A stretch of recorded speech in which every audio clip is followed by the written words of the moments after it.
Olá, meu nome é Renata Bastos, bem-vindos ao meu contador online. Hoje nós vamos conversar sobre os principais erros ao realizar os envios para o e-social.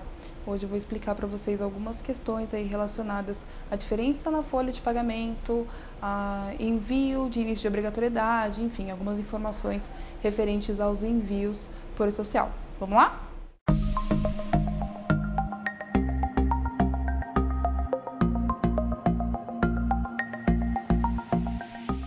Antes de começar, eu vou pedir para vocês se inscreverem, deixa o like, comenta aqui embaixo quais estão sendo as suas dificuldades ao realizar os envios para o e-social. Não está sendo fácil para ninguém, mas logo a gente vai se ajustar. Compartilhe, mais analistas de departamento pessoal, mais empregadores precisam dessa informação. É essencial que você compartilhe essa informação com mais pessoas. Bom, o primeiro erro comum em relação aos envios seria a data de obrigatoriedade do e-social. Muitas pessoas não souberam interpretar ao certo o cronograma do e-social, mesmo porque ele é um tanto confuso, tem alterações frequentemente, então as pessoas ficaram em dúvidas quando iniciar o envio das informações. Mas tem uma funcionalidade no portal do e-social que pode auxiliá-los nesse sentido. Você vai acessar esse portal, vai buscar lá em empregador contribuinte, consulta obrigatoriedade e a próxima tela vai descrever a partir de quando que você deve realizar os envios. Vai demonstrar qual grupo a sua empresa pertence e quando devem ser enviados os eventos periódicos, os não periódicos, os eventos iniciais, enfim, todos os eventos relacionados ao e-social. Segundo erro comum, alteração cadastral ou alteração de dados contratuais.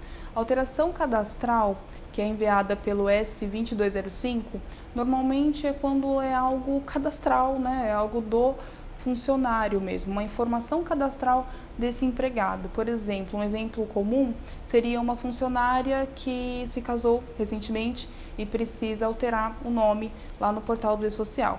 Então, para realizar esse envio, essa alteração é através do S2205. Os envios que devem ser realizados através do S2206 são os envios relacionados a alterações contratuais, ou seja, alterações salariais, alterações de cargo, enfim, essas alterações. Então, enquanto o S2206 ele vai informar alterações contratuais, o S2205 informará alterações nos dados cadastrais desse empregado.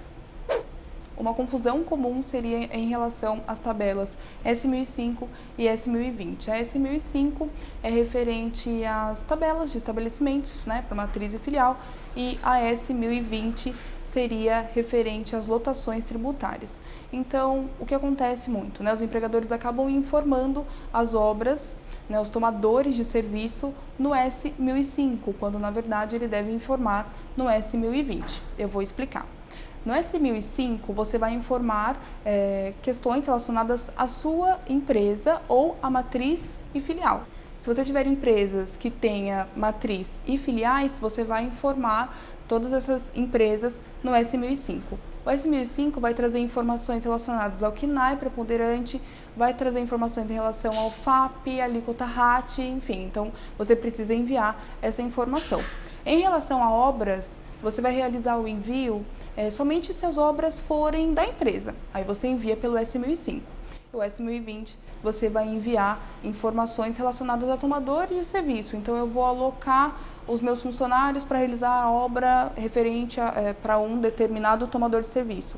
Esse tomador de serviço deve ser informado através do S1020. Se você não faz alocação de funcionários, então é só a sua empresa mesmo, seus funcionários trabalham ali, não precisam ser alocados, você vai enviar o S1005, porque é uma informação obrigatória, e vai enviar um S1020, também fazendo as devidas classificações, informando os códigos e as informações como o FPAS, por exemplo. Outro erro comum, meu INSS, FGTS e IRRF não está batendo com a folha. Esse erro normalmente acontece com empregadores que utilizam um sistema de folha, um sistema de gestão de folha. Fazem a escrituração, cálculo de folha e exportam as informações desta folha para o e-social. O que acontece muito? Configura um evento para envio das informações para o e-social com incidência de INSS e na folha de pagamento, no sistema de folha não tem incidência. Ou o contrário, o envio para o e-social, a tabela S1010, a tabela de rúbricas, não tem incidência e na folha tem incidência. Então, realmente, na hora que você vai fazer os envios, os eventos, tem eventos que têm incidência, tem eventos que não, você acaba fazendo com que haja diferença entre o que foi apurado na folha e o que foi apurado no e-social.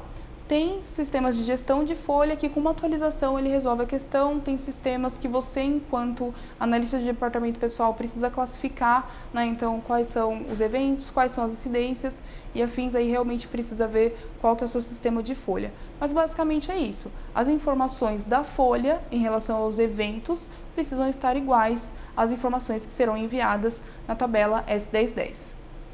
Erros em relação ao afastamento temporário, que acontece muito. O empregado foi afastado ou ele saiu de férias, enfim, teve afastamento temporário, afastamento por doença, tem ali a listagem de afastamentos.